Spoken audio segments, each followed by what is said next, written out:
এক জমানা সোহবতে বাম আউলিয়া বেতরাজ সদ সাল তত বেরিয়া আয় বেরাদর দূরে বাসা দে ইয়ার বদ বদ তর বুয়দ আজ মার বদ সহবতে সম লে তুরা সলে কুনদ সবতে তলে তুরা তলে কুনাদ বাজান সৎসঙ্গে স্বর্গে বাস অসৎ সঙ্গে সর্বনাশ কথা কোন ঠিক কিনা আল্লাহ ওয়ালাদের সাথে বসো গো ময়দানে মাশরে আল্লাহ যখন আল্লাহ ওয়ালাদেরকে ক্ষমা করে দিবে আমি আর আপনার মতো পাপী বন্দারও আল্লাহ মাফ করে দিবে ঠিক কিনা এ মুসলমান যদি ময়লার গাড়ির পিছন দিয়ে ঘুরো যারা ময়লা টানে ওই ময়লার গাড়ির পিছন দিয়ে হাঁটলে নিজের শরীর ময়লার গন্ধে দুর্গন্ধ হয়ে যায়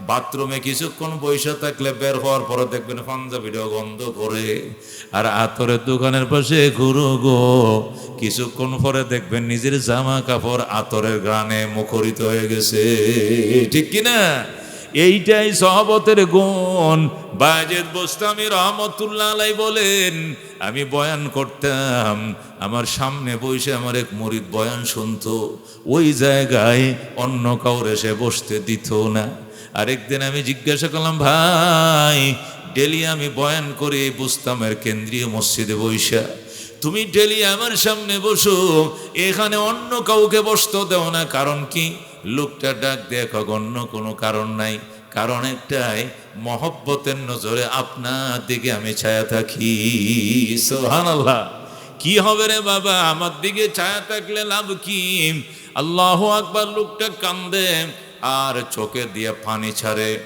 আর আল্লাহ দরবারে কান্দে আর কবিতা বলে ওহিব্বুস সালিহিনা ওয়ালাস্তু মিনহুম লাআল্লাল্লাহ ইয়ারযুকুনি সালাহা ওরে বায়েজিদ বুস্তামি শোনো আমি আল্লাহওয়ালাদেরকে মহব্বত করি যদিও আমি নিজে আল্লাহওয়ালা হতে পারি নাই লাভ কি হবে লাভ একটাই হবে তোমাদের ভালোবাসা আমার বুক বড় আশা আমাকেও একদিন আমার আল্লাহ আল্লাহওয়ালার খাতায় নাম লেখা দিবে সুবহান আল্লাহওয়ালাদের সহবতে গেলে আল্লাহওয়ালা হওয়া যায় আল্লাহ বলেন ইয়া আইয়ুহাল্লাযীনা আমানুত্তাকুল্লাহ ওয়া কুনু মা'আস সাদিকিন ওরে ঈমানদারেরা আল্লাহকে ভয় করো এবং সত্যবাদীদের সাথে থাকো যারা সত্য কথা বলে সত্য কথা পূরণ করে সত্য অঙ্গীকার করে জাতির সাথে তামাশা করে না জাতির সাথে প্রহসন করে না জাতির সাথে দুই নম্বরই করে না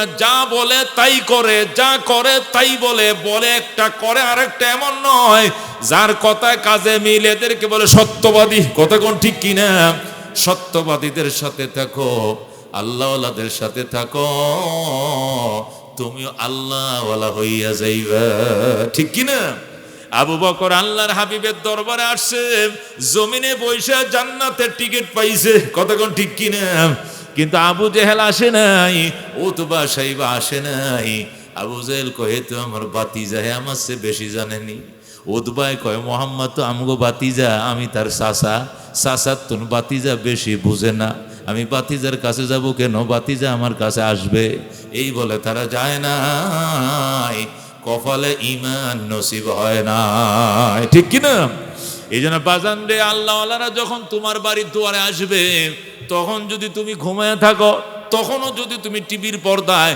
তখনও যদি তুমি থাকো সিনেমায় তুমি থাকো ফেসবুকের ইউটিউবে আল্লাহ নারাজ হয়ে গেলে কপালে আগুন লাইগা যাবে হেদায়েত হবে না ঠিক কিনা আল্লাহ রাবি সাল্লাল্লাহু আলাইহি সাল্লাম নীরবে কাঁদতেছিলেন আল্লাহ আমি এত দাওয়াত দিলাম আমার চাচা দাইকে আমি আবু জেহেলকে এত বুঝাইলাম আবু তালেবকে এত বুঝাইলাম উতবা সাইবাকে বুঝাইলাম আল্লাহ কত দূরের দেশের মানুষ আমার হাতে আইসা কালমা পড়ে মুসলমান হয় আর আমার কুরাইশ বংশের চাচারা কেন কালমা পড়লো না আল্লাহ ডাক দিয়ে কয় সাওয়াউন আলাইহিম আনজারতাহুম আম লাম তুনজিরহুম ফাহুম লা ইউমিনুন।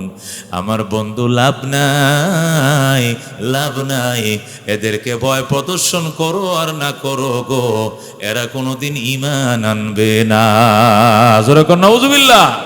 কারণ এরা ঈমানের লালায়িত নয়, ঈমানের মহব্বত এদের ভিতরে নাই। আবু বকর তোমার কাছে দূরে আসছে, ওমর তোমার কাছে আসছে, আলী তোমার কাছে আইছে, উসমান তোমার কাছে আসছে, কিন্তু আবু জেহেল উতবা সাইবা তোমার কাছে আসে নাই। এরা ঈমানের মহতাজ নয়, আমি তাদেরকে হেদায়েত করব না। জোরে কোন নাউজুবিল্লাহ। আল্লাহর হাবিব সাল্লাল্লাহু আলাইহি সাল্লাম আবু বকর নবীর দরবারে আসছেন, আল্লাহ নবী টিকিট দিয়ে দিয়েছে, আবু বকর ফিল জান্নাহ, ওমর ফিল জান্নাহ, উসমান ফিল জান্নাহ, আলী ফিল জান্নাহ। নবী ঘোষণা দিয়ে দিয়েছে, আমার আবু বকর জান্নাতি, ওমর জান্নাতি, উসমান জান্নাতি, তলহা জান্নাতি, জুবাইর জান্নাতি, আলী জান্নাতি। আল্লাহু আকবার। দুনিয়ার জমিনে বসে জান্নাতের টিকিট লাভ করে ফেলছে। জোরে বলো সুবহানাল্লাহ।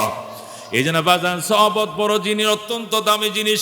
আব্দুল কাদের জিলানী রহমতুল্লাহ আলাইহি গুনিয়াতুত তালিবিন কিতাবের মধ্যে লেখে, আমার এক মুরিদ ছিল, আমার বড় ভক্ত। এই মুরিদ অনেক কোটি কোটি টাকার মালিক, সে ছিল আমার বড় ভক্ত। আমার কাছে আইসে, হুজুর আপনার একটা স্বর্ণের সাক্কা দিতাম। কি দিতাম? স্বর্ণের একটা এত বড় ইটা আছে না, স্বর্ণের ইটা, স্বর্ণের একটা ছাকা আপনাকে দেব, আপনি এটা ব্যাঙ্গে ব্যাঙ্গে বেচে বেচে খাইবেন সারা জীবন, আর আপনার কামাই করে খাইতে হবে না, শুধু বেচবেন আর হাট বাজার করবেন আর শুধু আল্লাহওয়ালা বাস জীবনযাপন করবেন। আর কোনো আল গৃহস্থী চাষ মাস দেশ বিদেশ ব্যবসা বাণিজ্য কিচ্ছু লাগতো না, খালি একটু একটু স্বর্ণ নিয়ে বাজারে বেচবেন, এটাতে 1 মাস চলবেন, এটা ফুরিয়ে গেলে আরেকটু ছাক্কা ব্যাঙ্গে নিয়ে বিক্রি করবেন। এইভাবে স্বর্ণের এত বড় ছাকা, আস্তা একবারে ছাক্কা আপনারা দিয়ে দিব। আব্দুল কাদের জিলানী দিয়েছে লাথি, যা বেড়া দুনিয়ার লোভ দেখাস তুই আমারে, লাথি দিয়ে সরাই দিছে। এখন তো ওই ভদ্রলোকের মনে বড় যন্ত্রণা, হায় রে কোটি কোটি টাকার মালিক আমার বিফলে গেছে, আল্লাহর ওলির একটু হাতিয়ে দিলাম, আল্লাহর ওলি হাতিয়ে নিল না, কিভাবে হাতিয়েটা দেওয়া যায়, এই জন্য সে পাগল হয়ে গেছে। আরেকদিন আব্দুল কাদের জিলানীর খাস খাদেমের কাছে যায়, আচ্ছা খাদেম সাহেব, হুজুরকে কি জিনিস হাতিয়ে দিলে নেই? পাঞ্জাবি বানায় দিলে নিব? কয় না। জুব্বা দিলে নিব? কয় না। স্বর্ণের ব্রেসলেট বানায় দিলে নেবে? না। তো কি নিবে? গরু কিনলে জবে করে খাওয়াবে? কয় না, গরু নেয় না। খাসি দিলে নেবে? রাতা মুরগা দিলে নেবে? কয় না। কি নিবে? স্বর্ণের ছাকাও নিবে না, রূপাও নিবে না, নিবে কি? হুজুরে একমাত্র জুতা হাতিয়ে দিলে নেয়। কি নেয়? জুতা। কেন? জুতা তো এটা পকেটে রাখে না, জুতা রাখে পায়ের নিচে। জুতা কি এর নিচে রাখে? পায়ের নিচে রাখে। আল্লাহর ওলিকে এমন জিনিস দিতে পারলে নিবে যে জিনিস পায়ের নিচে রাখে, পায়ের উপরে রাখে এমন কোনো জিনিস উনি নেয় না। এখন ওই শিল্পপতি ধনী মানুষ, সে কয় আল্লাহ একটা সুযোগ পাইছি, যে স্বর্ণগুলো নিছিলাম আগে দিয়েছিলাম নেয় নাই, এই স্বর্ণ দিয়ে জুতা বানায় উপর দিয়ে লেদার দিয়ে চামড়া দিয়ে সুন্দর করে সিলাই করে দিমু, বুঝতেও পারবে না। মোড়া মুসাওয়ালা জুতা আছে না বিদেশি জুতা, এরকম সোলটা সবটা সোনা দিয়ে বানামু আর উপরে চামড়া দিয়ে সিলাই করে দিমু। মনের আশা পরে সোনাও দিলাম, জুতাও দিলাম, দুনো আশায় পূরণ হইল। পরে দোকানে গেছে স্বর্ণ নিয়ে, ধরেন 20 ভরি স্বর্ণ নিয়ে গেছে, যায় বলে 10 ভরিতে এই জুতাটার এই মোড়াটা বানায় দিবে, আর 10 ভরিতে এই জুতার সল বানায় দিবে, দিয়া উপরে লেদার দিয়ে চামড়া দিয়ে সিলাই করে দিবে। আমি আল্লাহর ওলি বড় পীর সাহেবের জুতারে হাত দিয়ে দিমু, এই জুতারে বানাইতে 5 লক্ষ টাকা লাগবে। লাগুক 5 লক্ষ টাকা, আমি দিমু দে। এরপরে জুতা এই মুসি যে জুতো বানায়, সে কি করছে? জুতো বানায় দিছে। আব্দুল কাদের জিলানী তো আর জানে না, খাদেমের কাছে না, হুজুর ধরেন দিলাম জুতা, দামি জুতা, খেয়াল করে রাখেন। জুতার যে মুসিয়া ছিল, জুতা বানাইছে কারিগর, কারিগরটি কারে দিবেন? কয়টা বড় হিসাবে দিমু। কারিগর কারিগরি থইয়া যায় বড় বিশ্বের কাছে মুরিদ হয়ে গেছে। আর শুধু খেয়াল করে জুতাটি চুরি করা যাইবে কখন? যদি 1 জোড়া জুতা চুরি করা যায়, জীবনে আর কামাই করে খাওয়া লাগতো না। জুতা যে মেস্তুরি ছিল, জুতা বানাইছে, এর কি কয়? মুসি। এই মুসি জুব্বা টুব্বা ভরে ফাগরি ভরে বড় বিশ্বের মুরিদ। এমন বড় বিশ্বের খাতেম তো জুতা ফাগরি, মনে করেন এই যে হুজুরের ব্যাগ ট্যাগ টানে আসে না, লোক আছে না, সরমানে হুজুর এলে সরমান হুজুরে খাদেম হয় না সাথে, তো বড় বিশ্বের তো খাদেমের অভাব নাই। এখন খাদেম তো জুতা অন্য কাউরে দেয় না, মুসি কয় জুতাটি আমার দেন, একটু একটু দেন না, আমি রাখি, আমার কাছে হেফাজতে রাখি। কয় না অন্য কাউরে দেখা যাইব না, দেওয়া যাইব না। এখন এই মুসিত ফাকরি টাকরি বাইন্দা বহু চেষ্টা করতেছে জুতা চুরি করার জন্য, কিন্তু চান্স পায় না। আরেকবার খাদেম রে বলে, আচ্ছা খাদেম সাহেব, হুজুরের সাথে নিরিবিলি সময় কোনটা, যখন একান্ত পরিবেশে হুজুর আর আমি আর কেউ না, একটু গোপনে হুজুরের সাথে প্রাইভেট পার্সোনাল কথা ছিল, কখন হুজুরকে পাওয়া যাবে? তাহাজ্জুদের টাইমে। কোন টাইমে? তাহাজ্জুদের টাইমে। জুতা চোর মতলব বাস, তার তো তাহাজ্জুদ উদ্দেশ্য নয়, জুতা চুরি উদ্দেশ্য, ঠিক কিনা? আব্দুল কাদের জিলানী রহমতুল্লাহ আলাইহি বলেন, হে যে এত প্লেন করতেছে আমি তো আর জানি না। তাহাজ্জুদের জন্য আল্লাহর ওলি খানকার থেকে নামছে, নামিয়া উজু বানায় মসজিদে ঢুকছে, জুতাগুলো বক্সের মধ্যে আছে, আল্লাহর ওলি দাঁড়াইছে নামাজে, জুতা চোর উজু টুজু বানাইছে ঢুকছে, জুতার বক্সের সামনে যায় দাঁড়াইছে জুতা চোর। আল্লাহর ওলি একটু জুতার বক্স থেকে দূরে দাঁড়াইছে, জুতা চোর একবার সামনে দাঁড়াইছে। মানে নামাজ তো উদ্দেশ্য না, হুজুর অন্য খেয়ালে বা সজদায় গেলে আমি আস্তে করে জুতার লয়ে পলাম। আব্দুল কাদের জিলানী রহমতুল্লাহ আলাইহি বলেন, আমার নামাজ শেষ, ওই লোক তো নামাজ পড়তে আছে, সালাম ফিরায় আবার নিয়ত বন্ধে, সালাম ফিরে আবার নিয়ত বন্ধে, শুধু নামাজ পড়ে আর মাঝে মাঝে কয় সুবহান রাব্বিয়াল আলা, কোন জুতা দিবা আলা। কথা কোন ঠিক কিনা? কারণ জুতা চোর তো নামাজ পড়তে যায় না, নামাজের ভেষ ধরে জুতা চুরি করার জন্য নামাজে কোনো দিন জুতা চুরি করে না, ঠিক কিনা? মসজিদ সুরের আড্ডাখানা, বালা জুতা নিয়ে যাওয়ান যায় না, মুডো মসজিদ সুরের আড্ডাখানা না, মসজিদ হলে এবাদতের আড্ডাখানা। কতক্ষণ ঠিক কিনা? মুসল্লি কোনোদিন জুতা চুরি করে না, জুতা চোর মুসল্লি সাজে। কতক্ষণ ঠিক কিনা? অরিজিনাল মুসল্লি কোনোদিন জুতা চুরি করতে পারে না, করে না। কতক্ষণ ঠিক কিনা? জুতা চোর মুসল্লির লেবাস ধরে, এটা জুতা চোর, এটা মুসল্লি না, ঠিক কিনা? ও বন্ধু, আব্দুল কাদের জিলানী বলেন, জুতা চোরের নামাজ চলছে, আমার নামাজ শেষ, আমি 8 রাকাত 12 রাকাত যা পড়ার পড়ে ফেলাইছি, পড়ে এখন রুমালটা মাথার দিয়ে মোড়া খাবাই যখন বইছি, কাশফের আয়না গ্লাস খুলে গেছে। আল্লাহু আকবার। আল্লাহর ওলিদের খুলে কিনা? খুলে কিনা? আব্দুল কাদের জিলানী কাশফের গ্লাস খুলে গেছে, আয়নার মধ্যে দেখতেছে তো মুসল্লি না, এটা তো জুতা চোর, এটা নামাজ পড়তে আসে নাই, সে সুযোগ খুঁজতেছে জুতা নিয়ে কখন ভাগা যায়, কখন ভাগা যায়। আব্দুল কাদের জিলানী রহমতুল্লাহ আলাইহি বলেন, আমি আস্তে করে যায় দরজায় বইছি, দরজায় দেখি জুতা লয়ে যায় কোন দিয়া, ঠিক দরজা যায় বইসা তসবি টানতাছে, আর ওই জুতা চোর মসজিদের ভিতরে, আর হুজুর যায় বসে বারান্দায় বইসা তসবি পড়ে, আর দেখে এটা কি করে, ওইটাও রুকুতে যায় বগলের নিচে ছায়া দেয়, হুজুর কই, হুজুর তো দরজায়। এখন সালাম ফিরায় মোনাজাত করে, আল্লাহ জুতা তো চুরি করবই না, জীবনটা নিয়ে কোনো মতে ফলানোর সুযোগ করে দাও। আল্লাহর ওলি দেইকে ফালাইছে আমি কোন উদ্দেশ্যে আইছি এখানে। আল্লাহর ওলিকে আল্লাহ বুঝিয়ে দিচ্ছে। আল্লাহর ওলিরা এরা তো হাক্কানি না ভণ্ড। আব্দুল কাদের জিলানী হাক্কানি ফিরেই শুধু নয়, ফিরদের ফির। কতক্ষণ ঠিক কিনা? আল্লাহর ওলি আব্দুল কাদের জিলানী দরজায় বসে মোনাজাতে কান্দে, আল্লাহ নিশি রাত্রে গো তোমার বন্দা আসছিল জুতা চুরির নিয়তে, আল্লাহ গো জুতা চুরি জীবনের তরে তার অন্তর থেকে ভুলাইয়া দাও, তুমি তারে মারেফতের দন দিয়ে বিদায় দাও, খালি অন্তরে বিদায় দিও না। সুবহানাল্লাহ। আল্লাহ এমন টাইমে আইছে যখন তোমার আশেক বন্দারা তোমার সঙ্গে এক কথা কয়, আল্লাহু আকবার। যদি আমি গুনাহগারের জুতা চুরি করতে আসছিলাম, আল্লাহ টাইমটা বড় ভালো গো, মারেফতের পাওয়ার টাইম। আল্লাহ তোমার দরবারে দরখাস্ত, তুমি খালি হাত ফেরত দিও না, মারেফতের দন দিয়ে তোমার বন্দারে ফেরত দাও। আল্লাহু আকবার। আল্লাহ তুমি তার প্রতি খাস মেহেরবানি করো, দয়া করো। আব্দুল কাদের জিলানী কান্না শুরু করছে, এই ধাক্কা যায় ওই সুরের অন্তরে লাগছে।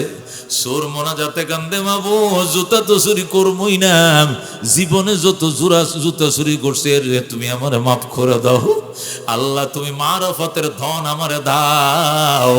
আল্লাহ তুমি আমার জিন্দেগির সব গুনাহ মাফ করো, এখান থেকে বিদায় করো। সেও কান্দে, আল্লাহর ওলিও কান্দে, আল্লাহর আরশের কম্পন তৈরি হয়ে গেছে। আল্লাহু আকবার। আল্লাহ রাব্বুল আলামিনের মায়ার দিল নরম হয়ে গেছে। আল্লাহ তার মোনাজাত কবুল করে ফেলাইছে। তার চোখে পানি আইসা গেছে। চোখের পানি ছাড়া জাহান্নামের আগুন নিবানোর কোনো ব্যবস্থা নাই, ঠিক কিনা? জাহান্নামের আগুন বাজান পয়সা দিয়ে নিবান যায় না, ক্ষমতা দিয়ে নিবান যায় না, আধিপত্য দিয়ে নিবান যায় না, কোটি টাকা দিয়ে নিবান যায় না, বড় লোকই দিয়ে নিবান যায় না। জাহান্নামের আগুন নিবানোর একমাত্র উপায় চোখের এক ফোঁটা পানি, ঠিক কিনা?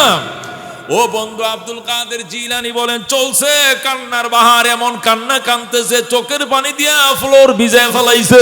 আল্লাহু আকবার। আল্লাহর ওলি কয়, আমিও কান্দি, ওই চুরো কান্দে। আল্লাহর মায়া লাগা গেছে। ইতিমধ্যে ইয়েমেন থেকে একজন আল্লাহর ওলিদের কুতুবদের একটা দল, কুতুব আবদালদের একটা দল আইসা হাজির হয়ে গেছে আমার সামনে। এর উড়ালদের চলে এসে আবদালের একটা দল আইসা বলতেছে, আব্দুল কাদের জিলানী, আমরা সিরিয়াস একটা প্রয়োজনে ইয়েমেন থেকে এই মুহূর্তে আসলাম। জিলান শহরে, কোথায় ইয়েমেন, কোথায় জিলান, কোথায় ইরাক, কোথায় ইয়েমেন, ১,৫০০ কিলোমিটার দূরে। কি এত রাত্রে তোমরা? কয় যে আজকে রাত্রে একজন আবদাল ইন্তেকাল করেছে, তার জানাজা করে দাফন করে আমরা চলে এসেছি। ফজরের আজানের আগে একজন আবদালের নাম দেন, ওই শূন্যস্থান পূরণ করতে হবে, নতুবা পৃথিবীতে ভূমিকম্প শুরু হয়ে যাবে, পৃথিবীর ভারসাম্য ঠিক থাকবে না।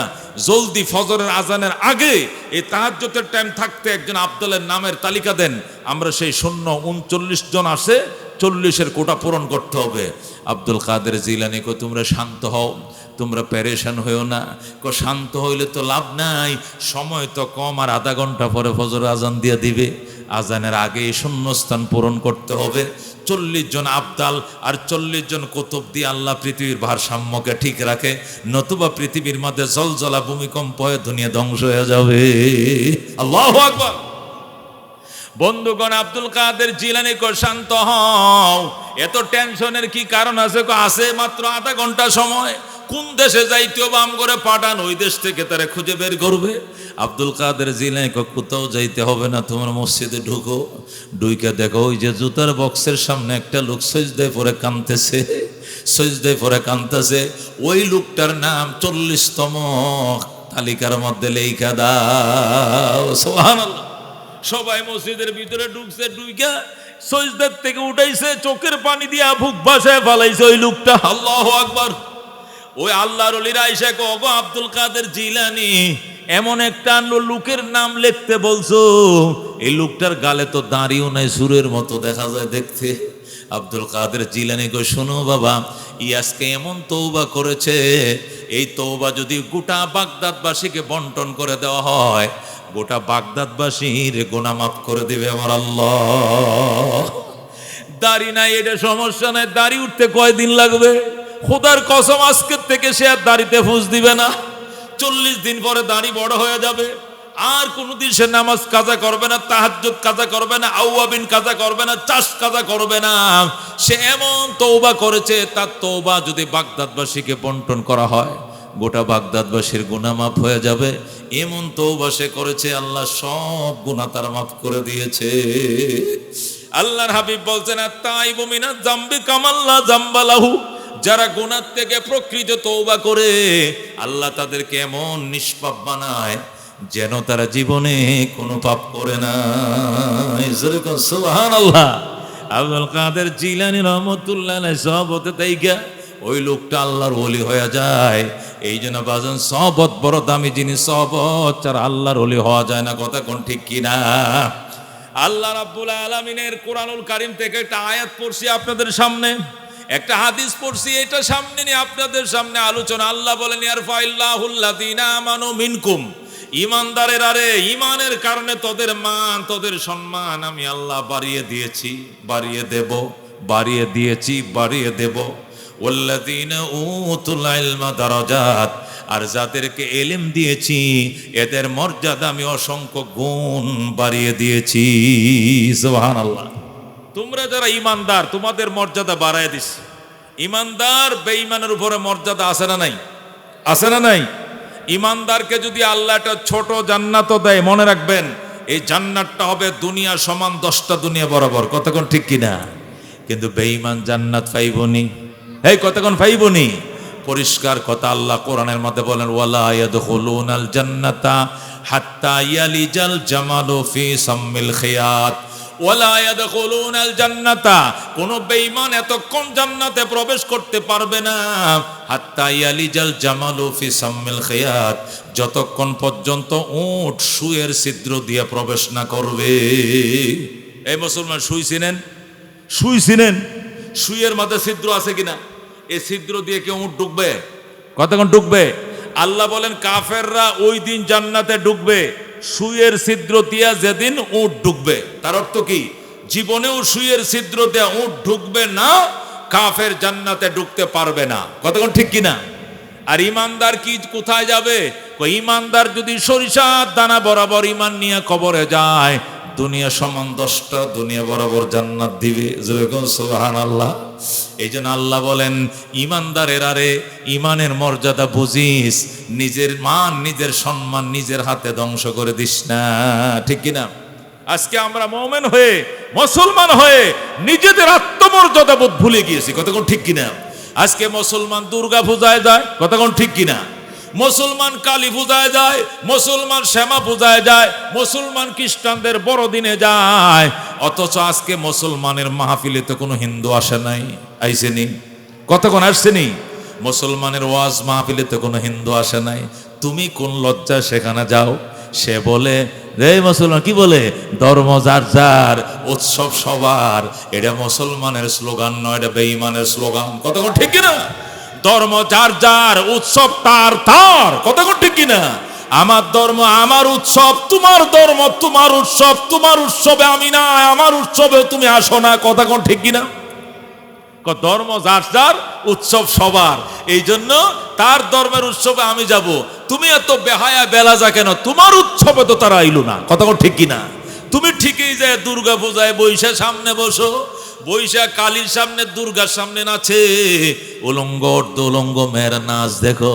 সিরা খাও, খই খাও, মুড়ি খাও, দুধ খাও, এদের যে নাস্তা বানায় এইগুলো সিঁদুর মিদুর তোমরা লাগাও, তোমরা খাও। আল্লাহ কি তোমাদেরকে লজ্জাবোধ বলতে কিছু দেয় নাই? ধর্ম যার যার, উৎসব সবার। এটা মুসলমানের স্লোগান নয়। মুসলমানের স্লোগান হইল ধর্ম যার যার, উৎসব তার তার। কথা কোন ঠিক কিনা? এ মুসলমান, এই জন্য আত্মমর্যাদা বুঝ বুইলা যাও না। আল্লাহ বলেন আল্লাযীনা উতুল ইলমা দারাজাত, ইমানদার তোমার ইমানের কারণে তোমার সম্মান বাড়িয়ে দিয়েছি। বিশেষ করে তোমাদের মধ্যে যাদেরকে আমি ইলম দিয়েছি, এদের মর্যাদা আমি অসংখ্য গুণ বাড়িয়ে দিয়েছি। যেরকম সুবহানাল্লাহ। আল্লাহ যাদেরকে ইলম দিয়েছেন, আল্লাহ নিজে কোরআনে বলতেছেন এদের মর্যাদা আমি অসংখ্য গুণ বাড়িয়ে দিয়েছি। যেরকম সুবহানাল্লাহ। এটা আলেমের মর্যাদা, এটা রাজার চেয়েও বেশি। তো কথা ঠিক কিনা? একটা আলেমের মর্যাদা প্রধানমন্ত্রীর চেয়েও বেশি। ঠিক কিনা? আলেমের মর্যাদা স্বরাষ্ট্রমন্ত্রীর চেয়েও বেশি, এমপি সাহেবের চেয়েও বেশি, মেয়রের চেয়েও বেশি, চেয়ারম্যানের চেয়েও বেশি, তালুকদার, শিকদার, খান, পাঠান, চৌধুরী, ব্যাপারী, যে বংশের হও না কেন, সবকিছুর চেয়ে বেশি একটা আলেমের মর্যাদা। কথা কোন ঠিক কিনা? কারণ একটা আলেমের ভিতরে নবীর ধন, আর একটা ধনী মানুষের ঘরে হলো ফেরাউনের ধন। কথা কোন ঠিক কিনা? নবীর ধন আর ফেরাউনের ধন কি একনি? একনি। আল্লাহু আকবার। এই জন্য আল্লাহ বলেন ওয়াল্লাযীনা উতুল ইলমা দারাজাত, যাদেরকে ইলম দিয়েছি এদেরকে আমি অসংখ্য গুণ মর্যাদার মালিক বানাইছি। যেরকম সুবহানাল্লাহ। ও মুসলমান, এটা আলেম, এটা আলেম, এটা ছিঁড়া জামা পরে, ছিঁড়া, কম দামের একটা জামা, কম দামের এক জোড়া জুতা, কম দামের একটা ঘড়ি, কম দামের একটা চশমা, অনেক কম দামের সব কিছু। তার বাপে ভ্যান চালায়, তার মায়ে কাজের বুয়া হইতে পারে, কিন্তু এখানে যে দন আল্লাহ দিয়েছে, এখানে সমস্ত নবীদের দন সিনার মধ্যে লুকিয়ে রয়েছে। ঠিক কিনা? আল্লাহ নবী বলছেন আল উলামা ওয়ারাসাতুল আম্বিয়া। আল্লাহ নবী বলেন উলামায়ে কেরাম সমস্ত নবীদের দনের ওয়ারিস। যেরকম সুবহানাল্লাহ। এক নবীর দন আলেমের সিনার ভিতরে নয়, সমস্ত নবীদের দন। আম্বিয়া, উলামা, আল উলামা ওয়ারাসাতুন নবী বলেন না, নবী মানে একজন নবী, আম্বিয়া মানে সমস্ত নবী। আল উলামা ওয়ারাসাতুল আম্বিয়া, একটা আলেম সমস্ত নবীদের ওয়ারিস। যেরকম সুবহানাল্লাহ। হযরত আদমের দন একটা আলেমের সিনায়, ইব্রাহিমের দন আলেমের সিনায়, মুসা ঈসার দন, হযরত আইয়ুব নবীর দন, ইয়াহইয়া নবীর দন, ইউসুফ নবীর দন, ইয়াকুব নবীর দন, ইসমাইলের দন, ইউসুফের দন, ইব্রাহিমের দন, রহমতুল লিল আলামিনের দন, প্রত্যেকটা আলেমের সিনার ভিতরে জোরে কোন সুবহানাল্লাহ। এই জন্য আল্লাহ কল্লাযীনা উতুল ইলমা দারাজাত, যাদেরকে ইলম দিয়েছি এদেরকে অসংখ্য মর্যাদার মালিক আমি আল্লাহ বানাইছি, সুবহানাল্লাহ। আমি এটা ঘটনা দারুল দেওবন্দের প্রিন্সিপাল আল্লামা কারি তৈয়ব সাহেবের ঘটনা আপনাদেরকে শোনাই, হয়তো শুনছেন বিভিন্ন সময় আপনারা, আমার মুখে আবার শোনেন, দেখবেন দিল আল্লাহ ইমান তাজা হয়ে যাবে। আল্লাহু আকবার। দেওবন্দ মাদ্রাসার প্রিন্সিপাল আল্লামা কারি তৈয়ব সাহেব লেখেন, হারুন রশিদ বাদশা যখন ইরাকের প্রেসিডেন্ট ছিলেন, কোন দেশের প্রেসিডেন্ট? ইরাকের প্রেসিডেন্ট ছিলেন। তার স্ত্রীর নাম ছিল জেবুন্নেসা। কি নাম? জেবুন্নেসা ছিল হারুনের বউ, হারুনের স্ত্রী। ওই হারুন রশিদের যে বাসভবনটা ছিল ইরাকে, যে এখানে প্রেসিডেন্ট ভবন ছিল, এই প্রেসিডেন্ট ভবনের পাশেই ছিল আব্দুল্লাহ ইবনে মুবারক রহমতুল্লাহ আলাইহির মাদ্রাসা। আব্দুল্লাহ ইবনে মুবারক ইমাম আবু হানিফা রহমতুল্লাহ আলাইহির ছাত্র ছিলেন, বিরাট বড় মুহাদ্দিস ছিলেন, ফকিহ ছিলেন, মুজতাহিদ ছিলেন। ওনার মাদ্রাসা ছিল প্রেসিডেন্ট ভবনের পাশেই। তো বিকাল বেলায় একদিন ওই যে মাদ্রাসা ছাত্র, প্রায় 1 লক্ষ ছাত্র লেখাপড়া করতো, সুবহানাল্লাহ। তখন তো বাগদাদ ছিল পৃথিবীর ইসলামী শিক্ষার প্রাণকেন্দ্র। বাগদাদ কি ছিল? ইসলামী শিক্ষার প্রাণকেন্দ্র ছিল। বড় বড় মাদ্রাসাগুলো, ইউনিভার্সিটিগুলো ছিল বাগদাদে। তো ওই আব্দুল্লাহ ইবনে মুবারকের যে মাদ্রাসা, উনি যে মাদ্রাসার প্রিন্সিপাল, বিকেল বেলায় আব্দুল্লাহ ইবনে মুবারকের মাদ্রাসার ছাত্ররা, লাখো লাখো ছাত্ররা বিকেল বেলা বের হতো। ওই খেলতে খেলতে প্রেসিডেন্ট পার্কের ভিতরে ঢুকে যাইতো।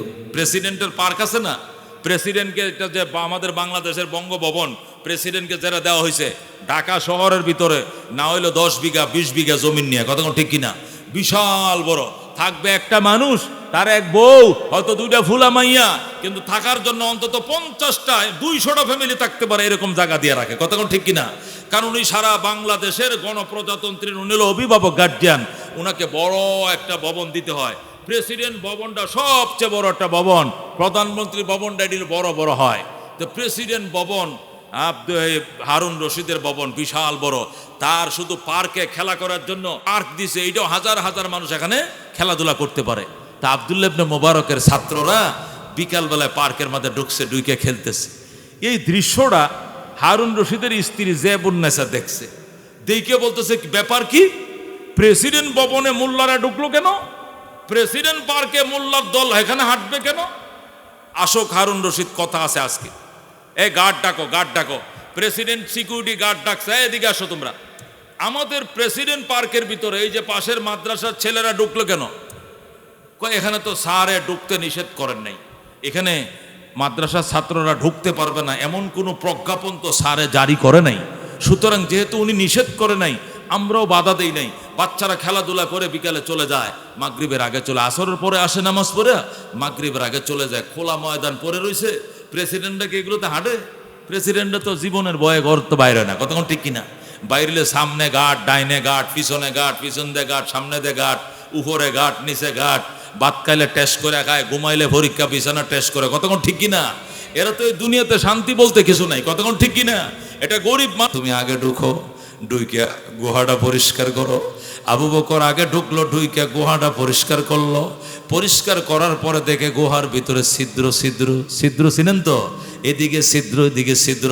আবু বকরের ভয় ঢুকে গেছে, কারণ কি রে, এই গুহার মধ্যে তো ছিদ্র কেন? নিশ্চয় এখানে সাপ বিচ্ছুর আড্ডাখানা আছে। রহমতুল্লিল আলামিন এখানে ঢুকলে যদি সাপ বিচ্ছু কামড় দেয়, আবু বকরের নাম সাহাবীর খাতার থেকে কাইটা দিবে আল্লাহ। এই জন্য হযরত আবু বকর নিজের পরনের জামা ছিঁড়ে ছিঁড়ে ছিদ্রের মুখ বন্ধ করেছে, আল্লাহু আকবার। নিজের পরনের চাদর ছিঁড়ে ছিঁড়ে প্রত্যেকটা ছিদ্রের মুখ বন্ধ করে দিয়েছে। আর একটা ছিদ্র ছিল সামনে দেয়া, এটা বন্ধ করার মতো আর কাপড় চোপড় ছিল না। এই ছিদ্রের মুখের মধ্যে আবু বকর পাও দিয়ে এইভাবে চাপ দিয়ে, পায়ের তালা দিয়ে, বুঝেন না, পায়ের তালা দিয়ে এইভাবে চাপ দিয়ে রাখছে। এরপরে নবীকে বললেন, এবার আপনি প্রবেশ করুন। এবার আল্লাহর নবী গুহার ভিতরে প্রবেশ করলেন। নবী প্রবেশ করার সাথে সাথে মাকড়সায় জাল বুনে দেয়, সুবহানাল্লাহ। কবুতর এসে ডিম পেড়ে দেয়, মাকড়সা জাল বুইনা দেয়, কাফেররা ঠিকই পিছন দিয়া গুহার পার পর্যন্ত এসে গেছে। আল্লাহু আকবার। হযরত আবু বকর নবীকে ঘুম থেকে উঠায় কয়, ইয়া রাসূলুল্লাহ, এরা তো আমাদেরকে দেখে ভালাবে, এরা তো গুহার কিনারে আইসে গেছে, ওই যে পাও দেখা যায়, এরা খেয়াল করে নিচের দিকে তাকাইলে আমগুলো দেখে ভালাইব।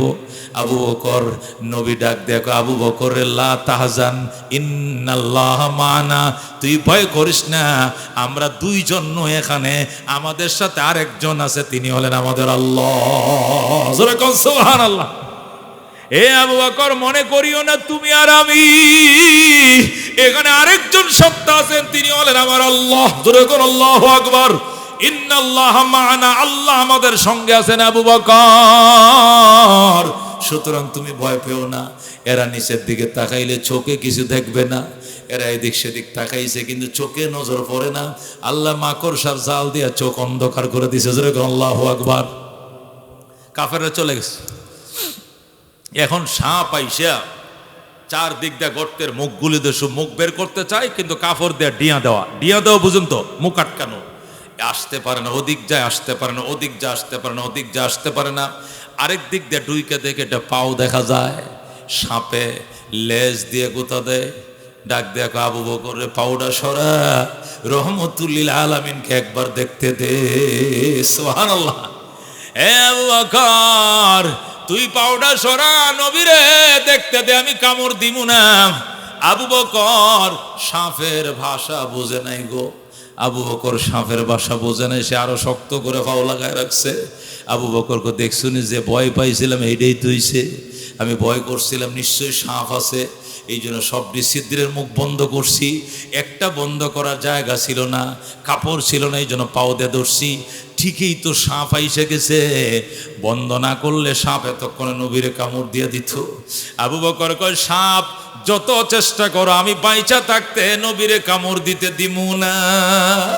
সাপ কয়, আবু বকর আমার ভাষা বুঝো গো বাজান, আমি নবীরে কামড় দিতে আসি নাই, আমি নবীরে একবার দেখার জন্য এসেছি।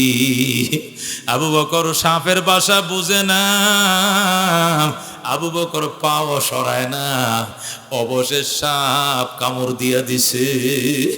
যেই মাত্র কামড় দিছে, সাপের ব্যথা মাথার মগজে উঠে গেছে। সিদ্দিক আকবর কান্দে, শব্দ করে কান্দে না, শব্দ করে কানলে নবীজির ঘুম ভেঙে যাইব। এই জন্য আবু বকর মনে মনে কান্দে, কিন্তু দুই হাত দিয়ে শুধু পানি মুছে, পানির স্রোতধার বইতেছে, পানিগুলো মুছে।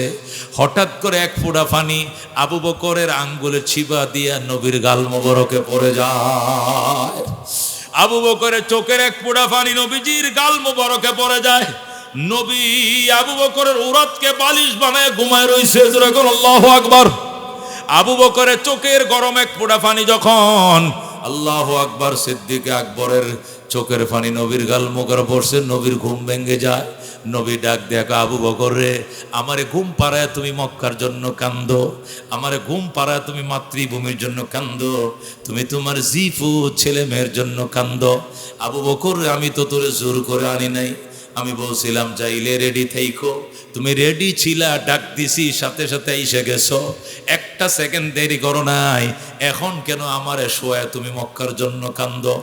আবু বকর কয়, খোদার কসম ইয়া রাসূলুল্লাহ, আমি মাতৃভূমির জন্য কান্দি না, আমি জিফুতের জন্য কান্দি না, আমি আমার জমি সম্পদের জন্য কান্দি না, আমি কান্দি নিদারুণ যন্ত্রণা, আমি সইতে পারি না। নবী কয়, আমার আবু বকর কিসের যন্ত্রণা?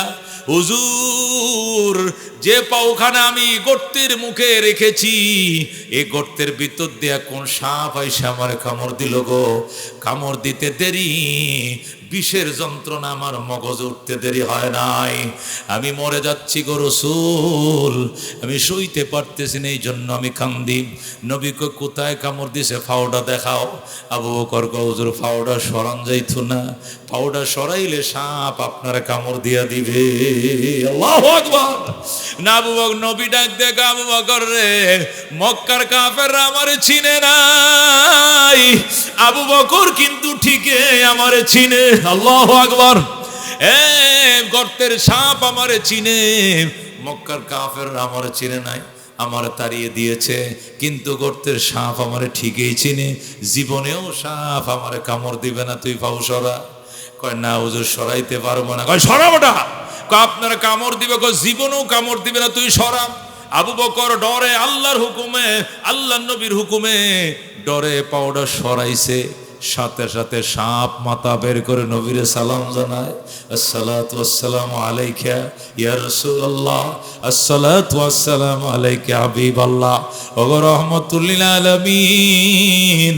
আপনার আগের নবীর জবান থেকে শুনেছিলাম আপনি রহমতুল লিল আলামিন হয়ে মক্কা নগরে জন্ম নিবেন, কাফেরদের জ্বালা সইতে না পেরে আপনি হিজরত করে মদিনায় চলে যাবেন, যাওয়ার পথে আপনি এই গুহায় আশ্রয় নিবেন। আল্লাহু আকবার।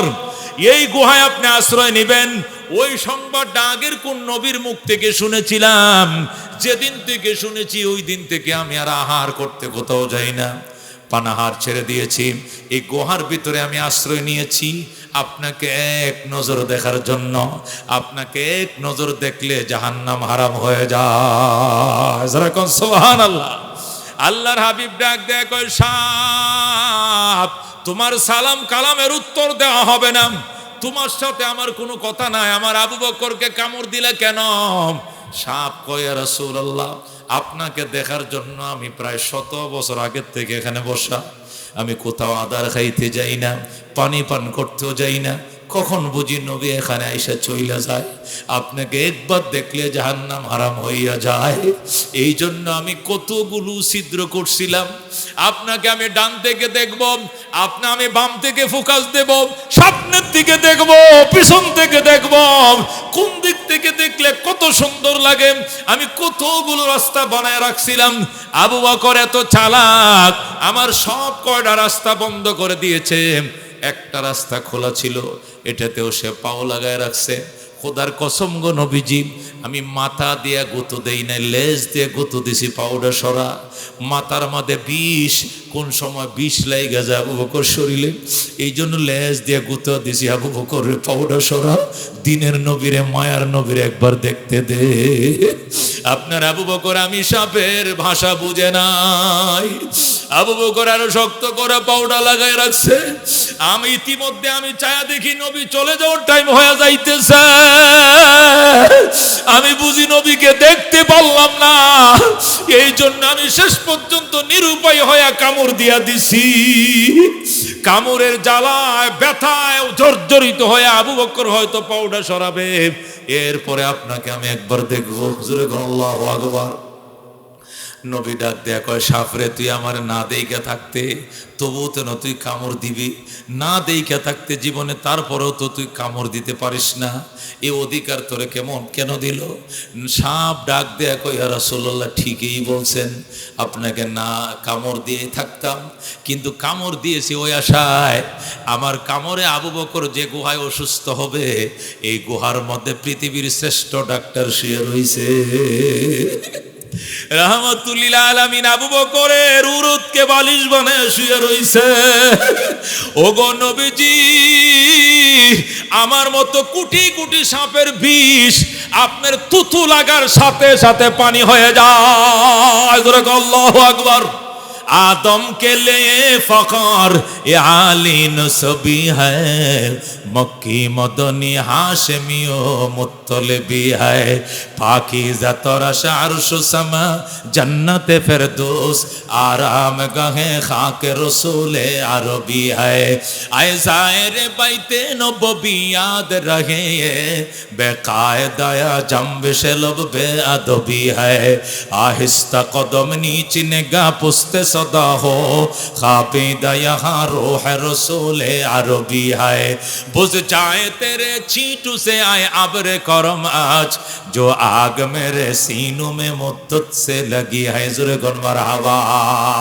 এই জন্য কবি বলেন, আকাশ হতে চাঁদ নেমেছে মা আমিনার কোলে আধার রাতে উঠল যেন চাঁদের চেরাগ জ্বলে চাঁদের চেরাগ জ্বলে গুলশানে আজ বুলবুলিরা গাইছে শিরিন কালাম তামাম জাহান নবীর তরে জানাই লাখো সালাম জানাই লাখো সালাম আকাশ হতে চাঁদ নেমেছে মা আমিনার কোলে আধার রাতে উঠল যেন চাঁদের চেরাগ জ্বলে চাঁদের চেরাগ জ্বলে জোরে কর মারহাবা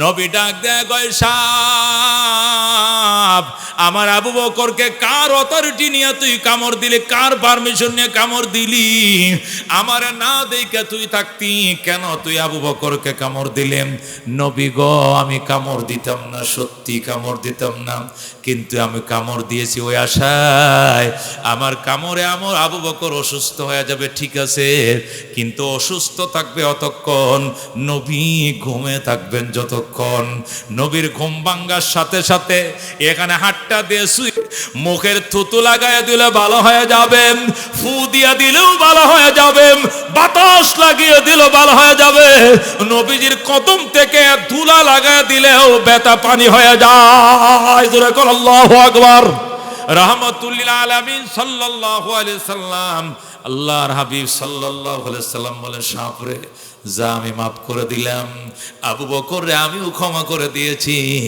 তুমি আবু বকরও সাপরে ক্ষমা করে দাও জোরে কর সুবহানাল্লাহ আল্লাহ নবী সাল্লাল্লাহু আলাইহি সাল্লামের আদর আবু বকর এই জন্য আল্লাহর হাবিব বলতেন হযরত ওমর ফারুক আয়েশা নবী গো আমার জীবনের সব নেকি আমি আবু বকরকে দিব আবু বকরের এক রাত্রের কামাই আমার দিত কোন জোরে আল্লাহু আকবার উমর ডাক দেখো আবু বকর ডাক দেখো ওমর রে আমার কোন রাত্রের কামাই তুই চাস নবীরে নিয়ে গুহার মধ্যে যে একটা রাত ছিলা যে রাত্রে তোমারে সাপে কামড় দিয়েছিল তোমার ওই কলিজাটা সাপের ব্যথায় ছিঁড়ে যাচ্ছিল মগজটা ছিঁড়ে যাচ্ছিল তবু তুমি নবীরে ডাক দাও নাই নবীর ঘুম ভাঙলে বেয়াদবি হবে এক রাত্রে যে নেকি কামাইছো আমি ওমরকে দিয়ে দাও ওমরের 63 বছরের জীবনের কামাই তোমারে দিয়ে দিলাম সুবহানাল্লাহ কি কামাইটা করছে আবু বকর এই জন্য নবী বলতেন আবু বকর তামাম উম্মতের নেকি এক পাল্লায় রাখলে আমার আবু বকর নেকি এক পাল্লা রাখলে আবু বকরের নেকির পাল্লা ভারী হবে জোরে সুবহানাল্লাহ নবী তবুকের যুদ্ধে ডাক দেয় আবু বকর রে 40,000 কাফের আইতাছে মদিনা ঘেরাও করে আম করে মাইরা ফালাইবে এখন কাফেরদের বিরুদ্ধে যুদ্ধ হবে যুদ্ধের মধ্যে ঘোড়া লাগবে গাদা লাগবে যত অস্ত্র লাগবে ঢাল লাগবে তরবারি লাগবে আমি আবু বকর তুমি আমার শ্বশুর তুমি আমার জীবনের প্রথম সাহাবী প্রথম সহচর আমি তোমার থেকে জানতে চাই ইসলাম রক্ষার জন্য তুমি কি চাঁদা দিবা আবু বকর বলে রসুল গো আমি কি দিব এটা আমি এখন বলবো না আমি ঘর থেকে আসি যাও ঘরে যাও ঘরে যাওয়ার টাইমে আবু বকর রাস্তার থেকে সালাদ শট কিনছে দুইটা ছালা শট কিনছে কিনে ঘরে যায় একটা নিজে পড়ছে আরেকটা বেগম রে পরাইছে পরায় করে বেগম গো পরনের শাড়ি খুইলা দাও আমি আমার পরনের লুঙ্গি জামা খুলে দিলাম ইসলামের জন্য সব গাট্টি বান্ধিয়া দিয়া দাও আল্লাহু আকবার হযরত আবু বকর ঘরের শিল পাটা বদনা বালিশ খাতা জাতাস যা ছিল সব গাটুরি বান্ধা নবীর দরবার হাজির করছে আল্লাহ নবী ডাক দেব ওমর তুমি কি দিবা ওমর কো আবু বকর আসুক এরপরে আমি দিব আবু বকর আহুক এরপরে আমি দিব আবু বকর আসছে বাবা তুমি কি দিবা তোমার অপেক্ষায় ওমর দেরি করতেছে আবু বকর কো হুজুর আমার ঘরে যা ছিল আমি সব গাটুরি বেঁধে আপনার দরবারে হাজির করলাম নবী কয় তোমার ফ্যামিলির জন্য কি রাইকে আসছো আল্লাহ এবং তার রাসূল ছাড়া একটা সুতাও রাইকে আসি না সূরা আল্লাহু আকবার এই যেই মাত্র আবু বকর বলছে একটা সুতাও রেখে আসি নাই ওমর ডুকরায় কান্না শুরু করছে ওমর এখন ডেকর দিয়ে কান্দে। নবী কো ওমর তুমি কান্দো কোন দশায়? আমি জীবনেও আবু বকরের সাথে পারি নাই, আজকে নিয়ত করছিলাম আবু বকর কি দেয় এটা শোনার পর আমি একটা বলবো, কিন্তু আজকেও আমি আবু বকরের সাথে পারলাম না। কেমনে? আমি মনে মনে নিয়ত করছিলাম জীবনের সমস্ত সম্পদ সমান 2 ভাগে ভাগ করে অর্ধেক ইসলামের জন্য দিয়ে দিব, কিন্তু আয়েশা দেখি আবু বকর ফুল দিয়া দিছে, আমি অর্ধেক দিলে কি লাভ, আমি তো আর পারলাম না। নবী ডাক দেখো ওমর তুই একা নয়, সমস্ত উম্মত মিলে যদি বাজি ধরো, সমস্ত উম্মত বাজি ধরলো আবু বকরের সাথে কোলাইতে পারবা না। যারা কর আল্লাহু আকবার। ও মুসলমান, আল্লাহর হাবিব সাল্লাল্লাহু আলাইহি সাল্লাম রাত্রিবেলায় হাজিরা ডাকে, হাজিরা ডাকে না, রাত্রিবেলা হাজিরা ডাকে, আমলের হাজিরা। দাঁড়াও, আমি একটা কথা জিজ্ঞাসা করব, যারা করে আসছো তারা দাঁড়াইবা। আচ্ছা ঠিক আছে, আজকে এতিমরে খানা খাওয়াইছো কে? আবু বকর কয় আমি। আর কেউ খাওয়ায় নাই? কোনা এতিমরে খানা খাওয়াইছো কে? আবু বকর বলে আমি। আজকে আজকে এতিমরে খানা খাওয়াইছো কে? আবু বকর কয় আমি। আজকে অসুস্থ মানুষকে দেখতে গিয়েছিল কে? আবু বকর বলে আমি। আজকে জানাজায় গিয়েছিল কে? আবু বকর বলে আমি। আজকে নফল রোজা রাখছো কে? আবু বকর বলে আমি। কটা কটা কোন? 4টা। কটা জিনিস? মুসলিম শরীফ 2য় খণ্ডে হাদিসটা আছে। আল্লাহ নবী কো আজকে এতিমরে খানা খাওয়াইছো কে? কেউ হাত বাড়ায় না। আবু বকর বলেছে হুজুর আমি আজকে এতিমরে খানা খাওয়াইছি। আচ্ছা, অসুস্থরে দেখতে গেছিলে, এলাকায় অসুস্থ মানুষকে দেখতে গিয়েছিলে কে? আবু বকর বলে আমি। আচ্ছা 3 নম্বর, জানাজায় গিয়েছিলে আজকে কে? আবু বকর বলে আমি। 4 নম্বর, আজকে রোজা রাখছো কে? আবু বকর বলে আমি। কয়টার মধ্যে আবু বকর? কয়টার মধ্যে? নবী বলে 4টা কাজ যার ভিতরে আজকে জমা হইছে সে জান্নাতি, সে জান্নাতি। যারা কর আল্লাহু আকবার। ও মুসলমানে, আবু বকর, আল্লাহ নবী ডাক দেখো আবু বকর, আমার কাছে কেউ ঋণ পাবে না।